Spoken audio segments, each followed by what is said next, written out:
So why don't we move on to our next speaker? This is To-Chien Yu talking about machine learning and SuperCDMS. All right, let me share my screen.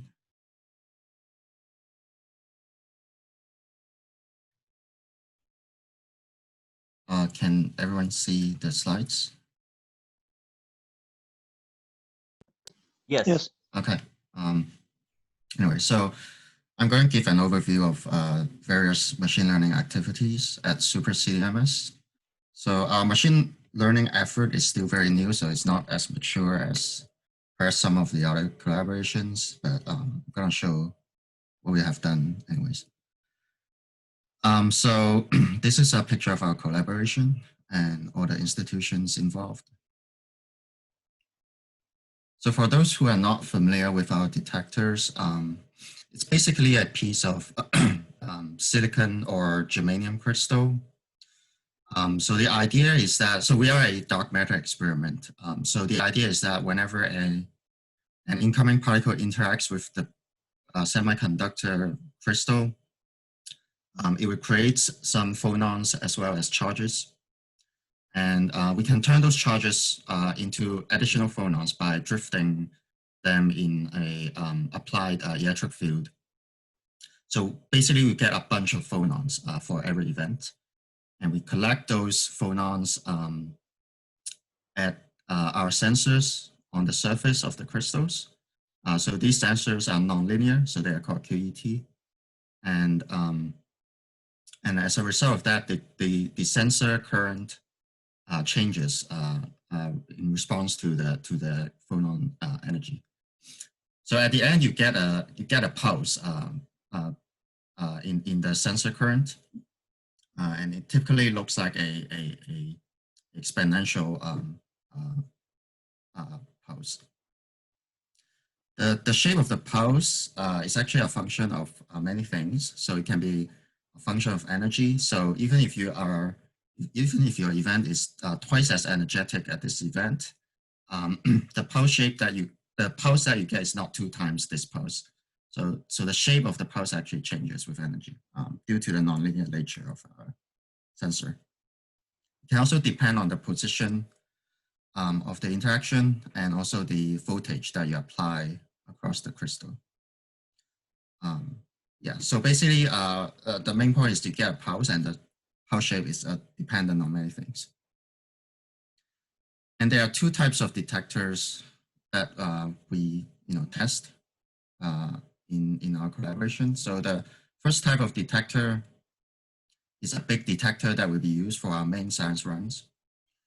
So they are relatively big crystals with a large volume, and there are many sensors on the surface that are partitioned into 12 channels. So you can see on this picture on the left, each block of color represents 1 channel. So 6 on top, 6 on bottom. And there's a lot of position dependence or position information that you can read out from this partitioning.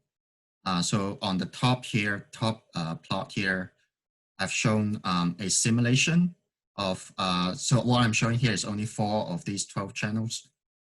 But you can see each color here represents an event that happens at a different depth, so different vertical position, but otherwise they are exactly the same.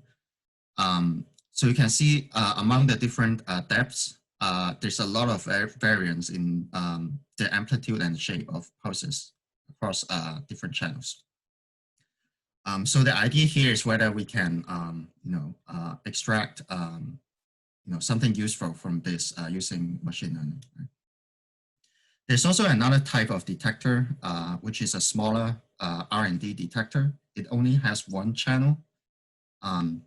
So in terms of that, it's perhaps an easier, problem, and we often use this to test new algorithms.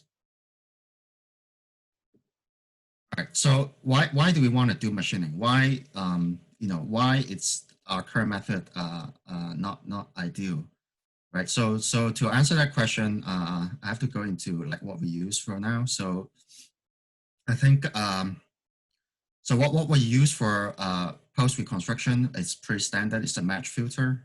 So basically, you need to assume a signal template and some noise spectrum, and you basically construct the the L2 difference or the chi-square, right? So, but the shortcoming of this method is that you need to know the template beforehand, and if you have position dependence or other sort of dependence in your pulse shape, you need to build a grid of templates or library of templates. And in addition to that, you need to understand your detector well enough to know which template to use for each event. And this can be very difficult. So perhaps some machine learning procedure can help us automate this process. So the first attempt we made is with a deep convolutional network and a bunch of just simulated traces. So we try to take the time traces of the sensor current as input, and we try to output, have the neural network predict the energy and also the vertical position. So the architecture of the network is heavily influenced by the XNet for cosmic ray shower, and at the end it achieved a pretty good resolution. So you can see on the right, these are like the histograms for the true position from the simulation and the neural network reconstructed position. And on the bottom is the same plot for energy. So the resolutions are pretty good. It's even better than the nominal detector resolutions that we expect. However, the issue here is that the simulated traces actually does not look very close to the real traces, which is the next slide here. So this is an example of the issue that we are facing. So the solid lines are the data pulses, and the dotted lines are the simulation pulses. So you can see that the pulse shape actually differs quite a bit. So that has been our main obstacle right now. So there's a lot of work right now going into just improving the quality of the simulation. But in the meantime, we also explored some ways to do some things without any labeled data. So mainly there are two approaches ongoing. So the VAE approach and the PCA approach. So with the VAE, what we are trying to do is, so VAE stands for Variational Autoencoder. So basically what we are trying to do is dimension reduction. So we have the trace as input, and we try to force the that information to go through a basically like bottleneck layer, and have the reconstructed input output as our output. So at the end you get a smaller, you get a lower dimensional space that can effectively communicate all the information that is in your original trace. And we try to run this on a set of data that is acquired using the small detector. And we found that one of the latent variables actually correlates really nicely with energy. But the problem is, so this is a data set that we already calibrated. So we know the true and the calibrated energy. But if beforehand we don't have the calibrated energy information, we don't know which latent variable to pick. So what we end up doing is we try to build another layer that help us pick out which latent variable is useful. I will leave this to Ashley's talk. The other approach that we tried is the PCA approach. So basically, the basic idea is very simple. We run a bunch of traces through a PCA, and what we found that the principal component actually gives you a template. So basically, with that, you can think of the PCA as a generalization of the match filter or optimal filter, but without the need of providing the template shape beforehand. So it can generate its own template from the data. And we achieved, using this method, a very comparable resolution to optimal filter, again, on some small detector data. So that's very encouraging. So you basically get the same, basically get the same end result, but without the need to build a template. So it's more yeah.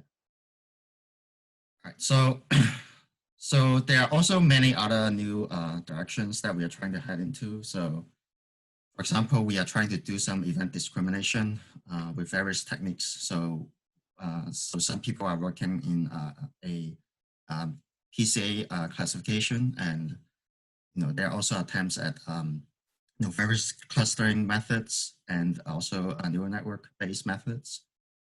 We are also exploring what we can do with GAN. So one idea is that maybe we can do some simulation refinement, or we can generate some fake simulation data with GAN. But these are still very early concept kind of efforts. We are also trying to better organize our efforts. So we are trying to make everything more standardized and clean. So we are trying to come up with some standard data sets like in Kaggle competitions that we can use to compare different algorithms instead of each group using their own data. All right. So to summarize, currently we still need to improve our simulation before we can do really intensive or high quality machine learning. But there are some attempts at unsupervised or like semi-supervised learning, and there are still much more work to be done, and we are still far from our end goal. So yeah, so that's all I have. Thank you so much. Thank you, Tochin. So please submit your questions, and I will read the first one here from Kazu. In VAE, what's the size of your latent space, and is that correlated with the fundamental number of degrees of freedom you expect in your data? Yes, so the size of so the fundamental number of degrees of freedom is much smaller than our latent space. I don't have the exact number, but perhaps Ashley can answer your question in the next talk. So we have found that if you just put in, the exact, physical number of degree of freedoms, the network doesn't do a very good job. So you have to add a bunch of, nuanced, variables. So yeah. So I think the VAE is like 20 something, but the physical number of degrees of freedom is maybe like 6. Great, thank you. We have another question. Given the simulation data disagreement, have you tried any methods to restrict the network to only use shared information, example, domain adversarial network?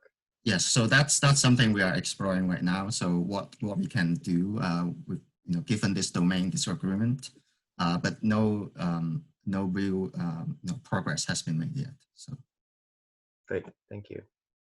A follow-up question from Kazu. Have you tried a Bayesian optimization or something to keep the latent space size small? Yes, so that's again probably a better question for Ashley. But I think we do try to do hyperparameter tuning to figure out which latent dimension is best. Yeah. Great. I don't see any other questions. So thank you very much. And thank you. Let's continue to the next talk. Also for SuperCDMS is Ashley Lee. Hi, just let me share my screen.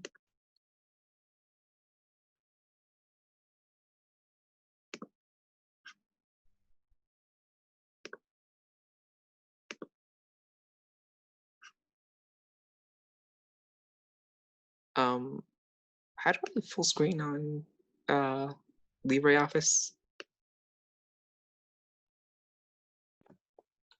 I'm not sure. This is That probably is a fine. very specific question. I think we can all Slice. see. Just click on view full screen. Probably in slideshow, actually, not in view. Okay, yes. Thanks. Right, so I'll be talking specifically about the using a VAE and SuperCDMS. This is all very sort of, this is a work in progress. So as an introduction, Tochin covered most of this already, but VAEs are generative neural networks that perform feature extraction via dimensionality reduction by mapping, in this case, pulses into a latent space. And so they're generative as they attempt to model how data is generated and can in turn generate new samples. So one of the hopes is that this can perhaps complement or just help with the validation of our simulation, which has problems right now. Also, as Tochin mentioned, our current energy reconstruction algorithm is sort of inflexible to variable pulse shapes. And also it assumes linearity between fit parameters and physical variables, which may not apply across the whole spectrum, especially in low energy areas that we're especially interested in. So the structure of this network has a VAE part highlighted in purple and a sort of semi-supervised part in green. This is because we don't have the true energy labels, of course, so we have to train energies on calibration peaks. So first, the pulses are given to a series of networks, VAEs, that are trained, and it gives a set of, a latent vector per pulse. This is performed many times with different hyperparameters to generate a range of models. And then these latent vectors are given to a second set of networks that are just linear regressors. And these are performed on each VAE model, and the mean and standard deviation of the output from these networks is recorded. And so finally, final regression network is trained on all events. In the calibration peaks, they use the true labeled energy. And for all other events, they use the energy from the set of N2A networks. And they're weighted depending on their standard deviation. So this is a semi-supervised approach that we've developed. And so our current progress, this just shows sample data from a toy simulation, the flat energy spectrum, and also we've added 1,000 empty or random events as zero energy. And so you can see some sample peaks here. They seem to match fairly well, except for the zero energy event. And so for this presentation, 5 models are generated using different numbers of latent variables. They're somewhat arbitrary, but I've done some tuning that shows that this range of variables makes sense. The scheduling is done with batch size increasing. And so since there are no calibration peaks in this data, it's all flat, we choose somewhat arbitrarily to train events using energies within 0.01 of 0.2, 0.4, and 0.8. The normalized energies, those are our calibration peaks, so to speak. The final energy predictions are made with the regression network discussed before. And so the calibration region events are weighted at 1, all other events are weighted relative to their standard deviation. And so a peak can be seen in the final output spectrum on the bottom left here at 0.2. Notice that there was no peak in the original spectrum, it's just flat. And so that's sort of an artifact of using calibration region, and that's very difficult to eliminate. So as expected, the projected energy deviates most from the true energy at edges and around that 0.2 peak. The mean discrepancy is quite low, and the standard deviation is also quite low and is comparable to the our current energy reconstruction method, the match filter.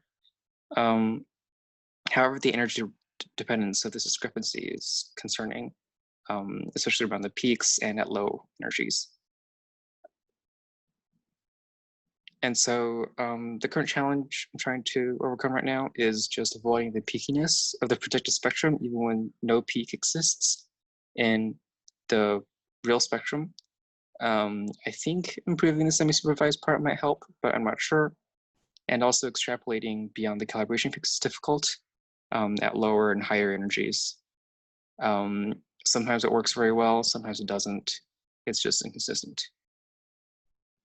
And yeah, that's it for now. Great. Thank you very much, Ashley. So as a reminder for our audience, please submit questions using the link in the chat. We have our first question is, how does everything change if you introduce the 1000 empty events somewhere in the bulk of the energy distribution? I haven't tried that. Could you clarify what that might do?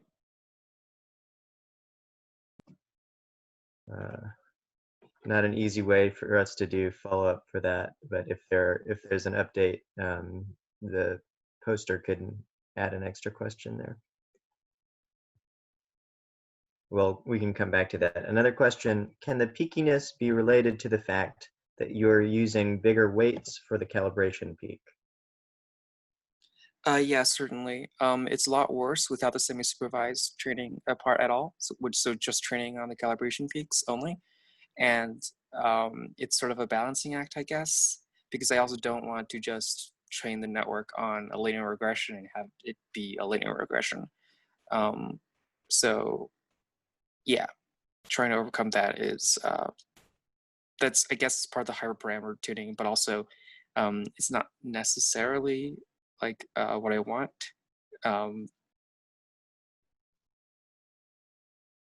Yeah, I hope that answers the question.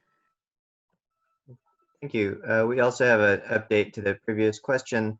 Could you maybe just clarify the purpose of the 1000 empty events? I found that it helps in extrapolating energies beyond the calibration peaks, especially in the low energy region. If I don't have those 1000 empty energies, it just assumes that, empty events, it sort of assumes that the lowest energy peak is the lowest energy it could possibly go to, whereas of course the energy could go down to 0. So that helps extrapolation, yeah. Thank you. I have a question. Could you just talk a little bit? So could you go back to the slide where you discussed the different numbers of latent variables? This one? Yes. Can you talk, just following up on a little bit a question from the last, what do you see as the difference between those different number of latent variables, and can you comment on at all if those results make sense based on what you expect to be the number of degrees of freedom? The previous speaker said maybe 6 or so. So it is a bit arbitrary. Basically, I tested this process using different numbers, and I found that 12 latent variables tends to give the best results when just training on the calibration peaks. So I sort of centered my region on 12. There's really no more reason than that. As Toshin mentioned, there's like probably 6 actual degrees of freedom. So it's within the same order of magnitude, but doesn't mean much necessarily. Great. Thank you very much, Ashley. I don't see any other questions coming in. So with that, I think we can end our second session. So thanks again to all of our speakers.